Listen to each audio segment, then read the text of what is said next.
अगो सुषमा तुझे डोळ्याला शोभते चष्मा. थोडं नाव खराब झालं की अक्षय मात्राला क्वालिटी देता येत नाही किंवा काय येत नाही, तर मग ते थोडंसं लागलं मला. आणि ज्यांच्याकडून माझं ते थोडंसं हे झालं होतं की अक्षय मात्राला क्वालिटी देता येत नाही, नंतर तेच लोक आपल्याकडे गाणे बनवायला यायला लागले. कोणाकडे खरं टॅलेंट असेल, मला टाइमपास करणारे बिलकुल नको.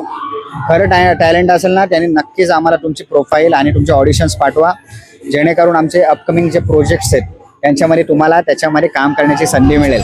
भावांनो, तुम्ही तो गाणं तर ऐकलं असेल ना, अगो सुषमा तुझ्या डोळ्याला शोभते चष्मा. तर त्या सिंगरकडे आपण आज चाललो आहे. म्हणजे ते तुम्हाला माहिती आहे, आधीच्या 2-3 ब्लॉगमध्ये दिसलेत, पण आता आपण सेपरेट भेटायला चाललो आहे. आणि या ब्लॉगमध्ये काय काय होणार ते मला माहिती नाही. जे माहिती होतं ते सांगितलं. व्हिडिओ शेवटपर्यंत बघा, व्हिडिओ लाईक करून चॅनलला सबस्क्राईब करा. आणि आता तुम्हाला दाखवतो एक छत्री. थांब, आपण निश्चय वाईटीची घेऊ रिॲक्शन. निश्चय वाईटी, अरे कुठं काय बटन दाबला का चालू होते छत्री? घे ना, पकड ना, आता घाबरतो काय? हां कोल, हां बटन दाब. हो कसं आहे ऑटोमॅटिक छत्री. दिखाव.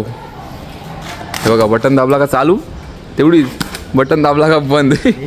मला सांगा, जर का तुमचा बटन खराब झाला आणि बरं पावसात बटन तुमच्याकडून दाबला कराल तरी काय. चला, आता इथून आपल्याला जवळपास 7 किलोमीटर लांब जायचे. त्यासाठी आपल्याला पेट्रोल टाकायला लागेल. तर आधी पेट्रोल टाकू, मग जाऊ आणि सांगतो तुम्हाला पुढे काय अपडेट. व्हिडिओमध्ये शेवटपर्यंत करा, लाईक करून सबस्क्राईब करा.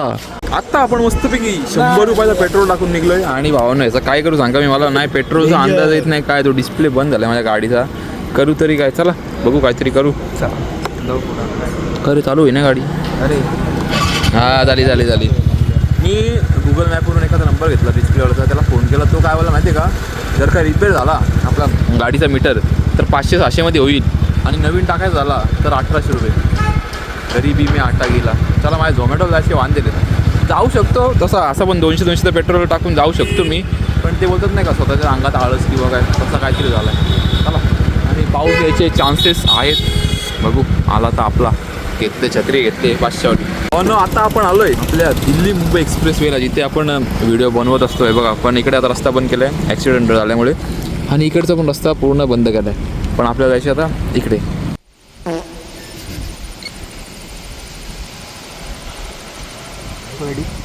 Struggle is very real guys, struggle is very real. अरे हा, आमचा कॉन्टेंट क्रिएटर का ऐकत नाही. हे बघा, सनसेट होणार आहे थोड्याच वेळात. काय करतोय का मागासपासून?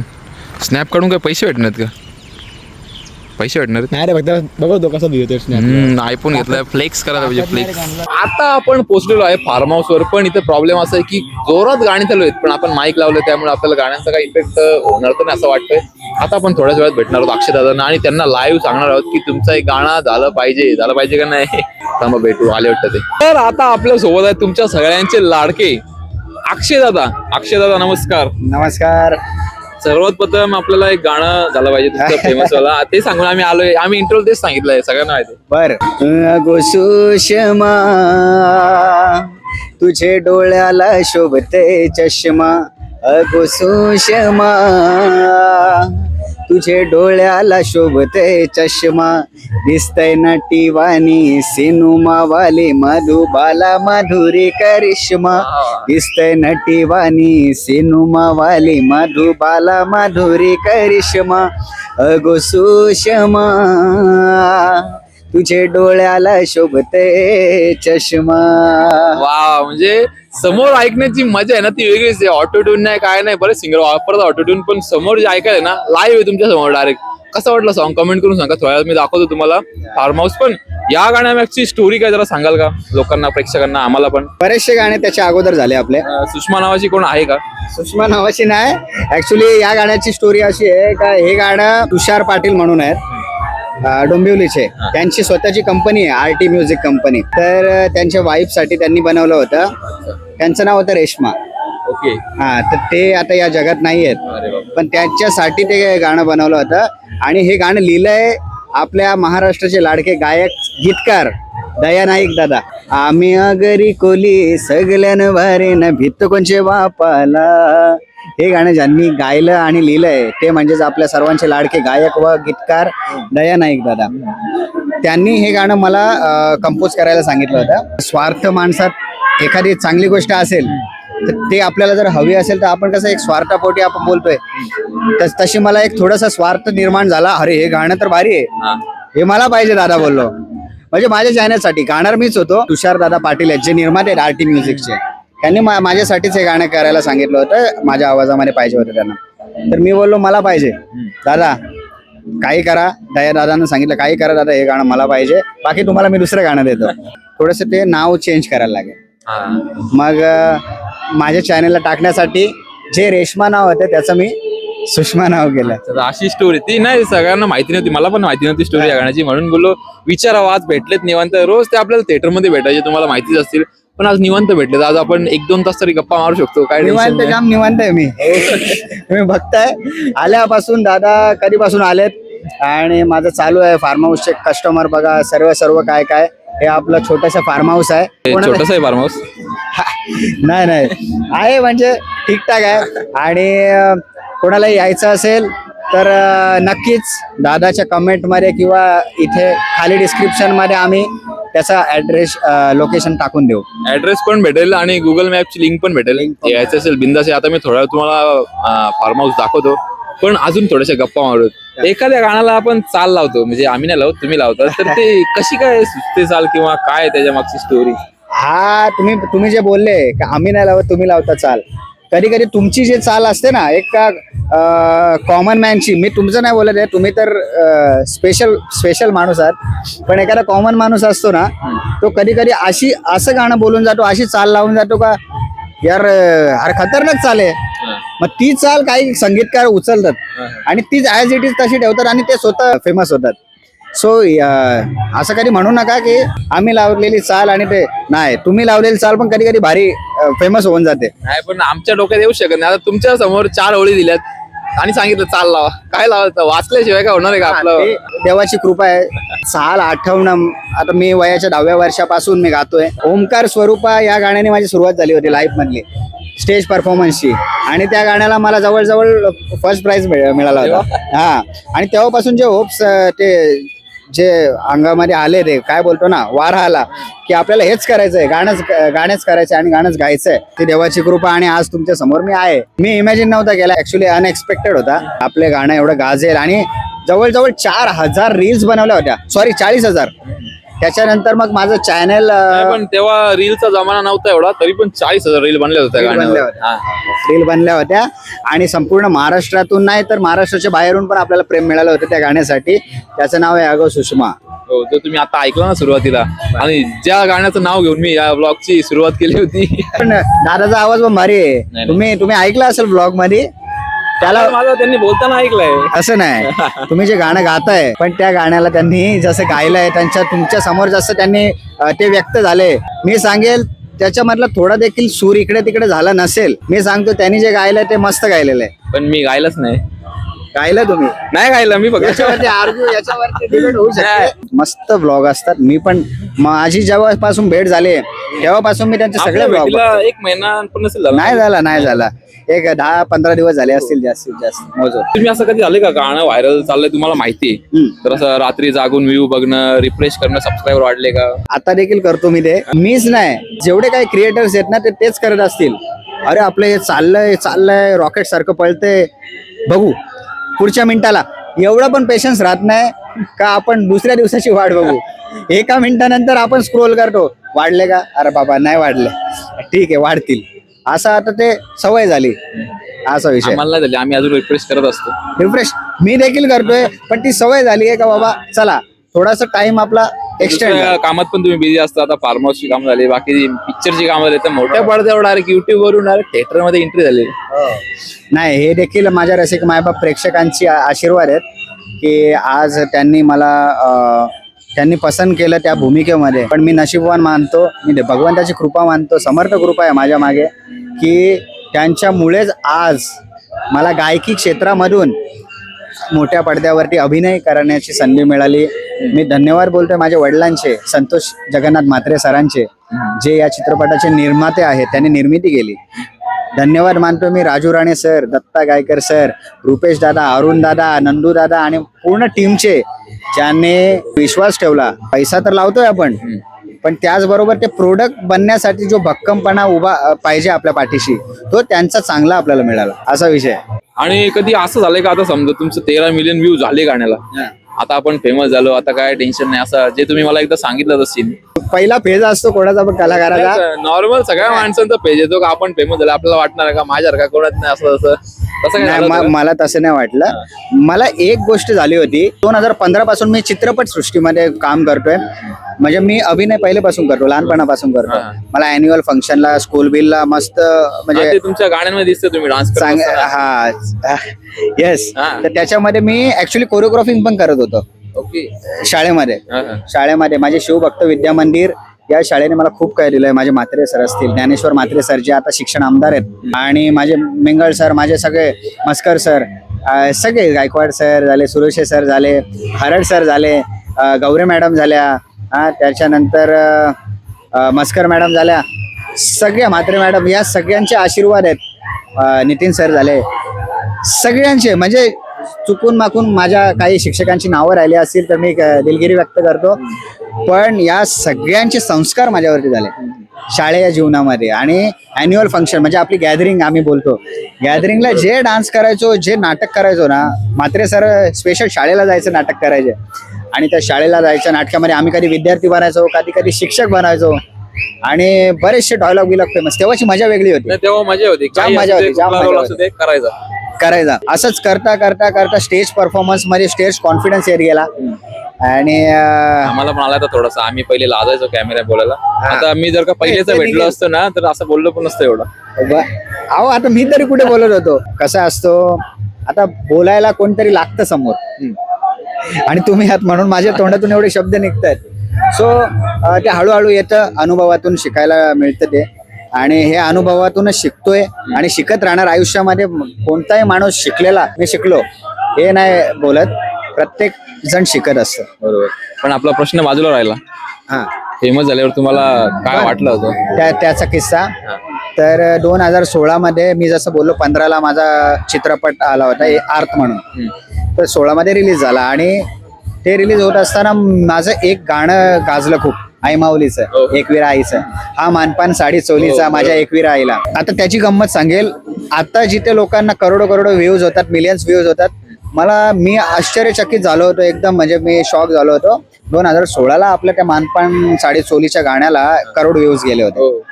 तर ते गाणं जसं चाललं ना, तसं थोड्या वेळामध्ये संपूर्ण महाराष्ट्रामध्ये ओळख निर्माण होण्याची सुरुवात केली. आई माऊलीची कृपा, तिच्या चरणाशी. तेव्हा सीडीचा जमाना होता, कॅसेट, गोल सीडी. तर ती फक्त मी, तो पण निमित्त काय की बाजूचे माझे भाऊ आहेत, त्यांच्या मुलाचं का मुलीचं काहीतरी जायवाल करायचं होतं, तेव्हा गेलो होतो. तर मी कॅसेट घेऊन गेलो होतो, आईच्या चरणाशी ठेवली होती.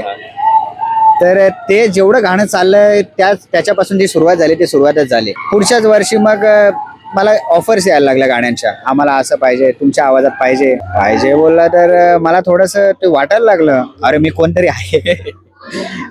तुम्ही कोणतरी आहेत ना. तसं नाही, कलाकाराला ना ती थोडीशी ना, बोलतो ना, एक झुलूक लागून जाते वाऱ्याची, आणि तो वारा आला होता. मी गाणं वगैरे बनवत नव्हतो, तर गाणं बनवायचं. मग मला दादाचे मित्र भेटले, त्यांनी बोलले माझ्याकडे साऊंड कार्ड वगैरे, तूच चालू कर स्टुडिओ. तर मी ठीक आहे, मग मी केलं, पण मला ते नाही जमलं ऍक्च्युली. मी तोच विचार केला की मी गाणं गाईल आणि फेमस होईल, पण त्याच्या मागे लागून थोडंसं ना, एखाद वर्ष माझं थोडंसं ना क्वालिटी वगैरे देता नाही आली. मला नाव खराब झालं की अक्षय म्हात्रेला क्वालिटी देता येत नाही किंवा काय येत नाही. तर मग ते थोडंसं लागलं मला. बोललो अरे आपण गाणं तर व्यवस्थित बोलतोय, पण हे या गोष्टीमध्ये नाही केलं पाहिजे. आणि तेच थोडंसं माझा टर्निंग पॉईंट ठरला. मग मी 2 वर्ष मी त्याच्याच मागे लागलो. हळदीचे गाणे आले माझे, मोनिका नवरी वगैरे, आणि ते एवढे चालले की आज तागायत जेवढे काही गाणे बनतात ते आपल्या सर्व गाणे स्टुडिओला झाले. आणि ज्यांच्याकडून माझं ते थोडंसं हे झालं होतं की अक्षय म्हात्रेला क्वालिटी देता येत नाही, नंतर तेच लोक आपल्याकडे गाणे बनवायला यायला लागले. आणि त्यांनी स्वतःहून आणलं की बाबा दादा आम्ही तुझ्याविषयी असं मार्केटमध्ये पसरवलं होतं. आणि नंतर मग ते अशी स्टोरी आहे सगळी. ती हवा बिवा सगळी त्या पिरियडमध्ये येऊन गेली, आणि आज जे काय आहे कळायला सुरुवात झाली का बाबा आल्यावर माजू नको आणि गेल्यावर लाजू नको. हे मी नक्कीच सांगेल. मी त्या दिवशी पण बोललो, तुला जास्त आलं तर तू माजू नकोस, आणि गेलं तर लाजू नको, पुन्हा झिरोने स्टार्ट करता आलं पाहिजे. आता अक्षय दादांची बारी झालेली आहे आणि परत येणार आहे. एक एक अशी गाणी येणार आहेत ना, एक एक भारी भारी, तुम्ही बघा आणि मला घ्या कुठेतरी नाचायला बाजूला. विचार करू आपण. वा नक्कीच आपल्या माणसांना आपण, आपल्या ASM एंटरटेनमेंट आपली कंपनी आहे ज्याच्या मार्फत आपण बरेचसे कलाकार आपण इंडस्ट्रीमध्ये हे करत असतो. आपले बरेचसे कलाकार इंडस्ट्रीमध्ये आहेत, फिल्म इंडस्ट्रीमध्ये आहेत, जे आपल्या बॅनरच्या थ्रूने गेलेले आहेत. आणि आता तर आपला स्वतःचा प्रोडक्शन हाऊस आहे. तर कोणाकडे टॅलेंट असेल, खरं टॅलेंट असेल, मला टाइमपास करणारे बिलकुल नको. खरं टॅलेंट असेल ना, त्यांनी नक्कीच आम्हाला तुमची प्रोफाईल आणि तुमचे ऑडिशन्स पाठवा, जेणेकरून आमचे अपकमिंग जे प्रोजेक्ट्स आहेत त्यांच्यामध्ये तुम्हाला त्याच्यामध्ये काम करण्याची संधी मिळेल. आणि एकमेव ठिकाण म्हणजे इथलं तरी एकमेव ठिकाण ASM एंटरटेनमेंट कंपनी. दादाने आज शून्यापासून स्टार्ट केली होती, जवळजवळ 350 दिवस झाले ना. 350 दिवस तो रोज करतोय, रोज एक व्हिडिओ बनवतोय, रोज एडिट करतोय, रोज वेगवेगळ्या ठिकाणी जाऊन तो त्याची मेहनत करतोय. त्याला काय आहे कमी? त्याला भगवंत कृपेने खूप चांगलं दिलेलं आहे, पण तो त्याच्यात तो टॅलेंट आहे आणि मेहनत आहे. तर मेहनत केल्यावरती यश हे नक्कीच मिळतं. आणि दादा मी त्या दिवशी पण बोललो एक गोष्ट, 30 मिलियन झाले पाहिजेत यासाठी त्यांची मेहनत चालू आहे. आणि त्यांना सपोर्ट करायची वेळ ही आपली आहे, प्रत्येकाच्या हातात आहे. प्रत्येकाने दादाला सपोर्ट करा. आपला माणूस, आपला पोरगा पुढे गेलाच पाहिजे, कारण तो जेव्हा घडेल तेव्हा त्याच्याबरोबर बाकीचे लोक घडतील. ओके, करिअर प्रत्येक जण करतोय, तुम्ही शिक्षण घेताय, तुम्ही तुमच्या लेवलला तुम्ही करतायत. टॅलेंट असेल तर डेफिनेटली टॅलेंटला सोडून दुसरी काय गोष्ट करायला जाऊ नका, काय फायदा नाही. बाकी तुम्ही वळून तुमच्या टॅलेंटकडेच येणार आहेत, पण ती वेळ नाही गेली पाहिजे, वेळेत केलं पाहिजे. सो टॅलेंट असेल तर नक्की आम्हाला संपर्क साधा. या दादाच्या व्हिडिओच्या माध्यमातून मी तुम्हाला आवाहन करतोय, सांगतोय तुम्हाला की टॅलेंट असेल तर नक्की आम्हाला संपर्क साधा. चला, तुम्हाला पण मस्तपैकी एक चांगली गोष्ट समजली. जर का तुमच्या टॅलेंट असेल, टॅलेंट म्हणजे काय काय पाहिजे? डान्सिंग पाहिजे, ऍक्टिंग पाहिजे, गायन पाहिजे, वाद्य वाजवणारे पाहिजेत चांगले. आपल्याला आता माझा स्टुडिओ आहे, ASM एंटरटेनमेंट रेकॉर्डिंग स्टुडिओ आहे. तर त्याच्यामध्ये मी स्वतः कीबोर्डिस्ट आहे. माझ्याबरोबर प्रथमेश राणे, विजय धिवर, कल्पेश काठे, DJ गणेश, DJ उमेश, असे इंडस्ट्रीतले चांगले लोक, चेतन पाटील आहेत, माझे सगळे मित्रच आहेत, सुजित पाटील, बरेचसे, आशिष म्हात्रे आहेत, परमेश आहे. हे सर्व लोक स्वतःच्या टॅलेंटवरती पुढे आलेले आहेत. तर तुमच्यामध्ये पण टॅलेंट असेल ना, तर तुमची कला ती आपल्याला तुम्ही समोर मांडा. आपण काय करतो, आपल्याकडे भरभरून असतं, आपण ना मांडत नाही. जोपर्यंत आपण पब्लिक समोर मांडत नाही, प्रेक्षकांसमोर मांडत नाही, तोपर्यंत प्रेक्षकांना कळणारच नाही. शेजारी उगवतं पण त्याची व्हॅल्यू नाही असते. मग हीच गोष्ट नको व्हायला, म्हणून माध्यमान समोर आलं पाहिजे. तुम्ही तुमची कला मांडली पाहिजे. तुम्ही स्वतःचा चॅनल चालू करा, स्वतः तुमचं कला थोडी, 1 नाही, 2 नाही, 100 नाही, 121 व्हिडिओ तर तुमची व्हायरल होईल. असा विषय दादा. मला इथे पोचण्यापर्यंत या गोष्टींच्या सगळ्याचा अनुभव आहे, म्हणून मी सांगतो तुम्हाला. मी असं हवेत गोळ्या नाही मारणार आणि त्या कोणी मारू पण नाही. ते कारण की ते जे म्हणतो ना आपण, एका रात्रीत मिळालेलं यश हे फार काळ नाही टिकत. ते 2च रात्र राहतं फक्त, असं बोलू शकतो आपण. 2च रात्र राहतं फक्त. त्याला जर उत्तमरित्या त्याची जोपासना केली, त्याला व्यवस्थित सांभाळलं, त्याची व्हॅल्यू केली, हवा येऊन नाही दिली, तर ते जास्त काळ टिकेल. एवढं बोलेल दादा मी. आणि मी खूप बोललो ऍक्च्युली, एवढं मी व्हिडिओज तुमच्या नावाने काय तुम्हीच बोलायला पाहिजे. बघा, हवा येणार पण ती घालवता पण आली पाहिजे. हवा येणार, तुम्ही फेमस झाले का, तुमच्या डोक्यात हवा येणार, मी भारी, मला सगळीकडे ओळख मिळेल, पण ती हवा घालवता आली पाहिजे. पण माझी सुरुवात झाली होती 2018 पासून युट्यूबला, पण नंतर काय केलं नाही. 2024ला मग चालू केला एक ब्लॉग, तो पण 1 वर्षांनी. गेमिंग चॅनल चालू केला होता मी, बरोबर, लाईव्ह स्ट्रीमचा, तो बंद झाला. आपण काय करतो, ट्रेंडिंग काय आहे, मार्केटमध्ये काय चालू आहे, तर थोडंसं शिफ्ट होतं, आपलं मन डायव्हर्ट होतं. मन आहे ते मन कुठे डायव्हर्ट होतं, आज या झाडावर तर उद्या त्या झाडावरती. तर त्याला थोडंसं आपल्या हातात असतं की आपण किती त्याच्यावरती आपलं नियंत्रण ठेवलं पाहिजे, असा विषय. 2024 मध्ये गेमिंग चॅनल चालू केला, नंतर जो माझा मोबाईल होता तो लाईव्ह स्ट्रीम मध्ये असं फुगला मागून लाईव्ह स्ट्रीम करता करता बॅटरी त्याची. अरे बाप. कारण आमचा कसं होता क्वालिटी पूर्ण द्यायची, फेस कॅम पण पाहिजे, गेम पण दिसला पाहिजे, समोर जो खेळतोय आपल्यासोबत त्याला आवाज पण गेला पाहिजे. पण त्यासाठी पीसी लागतो हे आम्हाला माहिती होतं, पण तेवढा खर्च नव्हता ना. अच्छा, आपला मग एका मोबाईलवरून करायला गेलो आम्ही आणि तो मोबाईलच खराब झाला पूर्ण. अरे बाप. तिथून गेमिंग चॅनल बंद झाला. मग नंतर 1 वर्षानंतर व्लॉगिंग चॅनल चालू केलं ओके, म्हणजे याच वर्षी का? 2025 ला. 2025च्या. मग तेव्हापासून तो चालू झाला. नंतर मग डेली चालू केले हळूहळू. डेलीला आता 1 वर्ष होईल, 10-11 दिवसामध्ये डेलीला 1 वर्ष होईल. बघा, डेलीला 1 वर्ष पूर्ण होईल जे डेली ब्लॉग करतात. मगाशी बोललो तसं, म्हणजे किती त्यांचं फोकस आहे. एम आहे, त्यांनी एम ठेवलाय की हे एवढ्या वर्षात एवढं मला करायचं आहे. तुमच्या सलाम आहे तुमच्या या मेहनतीला. तुम्हाला यश लवकरच मिळेल. आणि हा, आणि हे म्हणजे असंच नाही, तुमच्या मेहनतीमुळे मिळेल. सो अशीच मेहनत करत राहा, तुमची पण असेच आपल्याला साथ असेच गोड भेटलेली राहा, आहे. असेच चांगले राहा, असेच इतरांप्रती तुम्ही जे प्रेम दाखवताय ना, आपुलकी आहे, तेवढंच पाहिजे. समोरच्याकडे सगळं असतं देवाच्या कृपेने, Yes. पण त्यांना आपुलकी, त्यांना मित्रता, त्यांना प्रेम मिळालं ना, तर तुम्ही त्यांच्या मनामध्ये कायमचं घर करून जाता. असा विषय तुम्ही आमच्या मनात केलेलं आहे. नाही, हे त्याची कृपा आहे. मी तेच बोलतोय, त्याची कृपा बोलतोय मी. हे खरंच माझ्या शेवटच्या श्वासापर्यंत हे तेच शब्द असणार. जेवढे काय लाईफमध्ये काय डाऊनफॉल्स आले ते पण त्याच्यामुळेच, काय भरभराटी आली ती पण त्याच्यामुळेच, हे नक्की असेल. आणि प्रत्येकाने ते त्याच्यावरती विश्वास ठेवून जर केलं तर बघा, तुम्ही विचार नाही करू शकत तो कुठपर्यंत पोहोचवेल आपल्याला. असं. विश्वास पाहिजे फक्त. मला तर त्यांना पण बरीच काम आहेत, त्यांच्या फार्म हाऊसवर आहेत. आपण आल्यापासून कामच करतोय. आता त्यांना आपण सोडूया, खूप वेळ झाला. आपण तोपर्यंत फार्म हाऊस बघून घेऊ. Yes please. धन्यवाद तुमचा अमूल्य वेळ दिल्याबद्दल. Thank you so much. तुम्ही कॅरी ऑन करा. तुम्ही फार्म हाऊसचा लुप्त घ्या, आनंद घ्या. हो. धन्यवाद. तर आता आपण आलोय टेरेसवर आणि इथून बघणार आपण पूर्ण फार्म हाऊसचं. कारण हे बघा, सगळीकडे फिरायला ना अंधार आहे थोडासा, कारण लाईटचा थोडासा इश्यू झाला होता. ते वायर लावत होतो मी, ते काहीतरी झाला. आता आपण वरतून बघूया. बघा, हा जो पहिला एरिया दिसतोय तो आहे बॉनफायरचा, म्हणजे जे शेकोटी करतो आपण. तो जो मध्ये ठेवलाय ना, तो काढायचा, तिथे शेकोटी करायची आणि मस्त 40 सेटून सगळ्यांनी बसायचा. त्याच्या पुढे गेल्यावर एक स्टेज आहे गॅदरिंगसाठी, बर्थडे साठी किंवा काही इव्हेंट असतील, अँकरिंग, डान्सिंग झाले, छोट्या मुलांचे इव्हेंट किंवा मोठ्या मुलांचे इव्हेंट काही असतील ना, गॅदरिंग वाले छोटे छोटे, ते आपण तिथे करू शकतो. बाजूला पार्किंगचा एरिया आहे गाड्या पार्किंगसाठी. परत इकडे आल्यावर आपल्याला जेवणाची सुविधा आहे, जे दिसते नाही थोडं मोठं, ते जेवणाचं आहे. त्याच्या बाजूलाच ओपन गार्डन पण आहे, जेवायला काय काय जणांना फील घ्यायचा असतो ओपन गार्डनचा, तर ते पण आपण करू शकतो. त्यानंतर इथे आहे एक खूप मोठा स्विमिंग पूल. इकडे छोट्या मुलांसाठी कमी पाणी आहे हा, आणि तिकडे मोठ्या मुलांसाठी. आणि यामध्ये एक छत्री लावली ती ब्लू वाली, तिथून पाणी पडतं.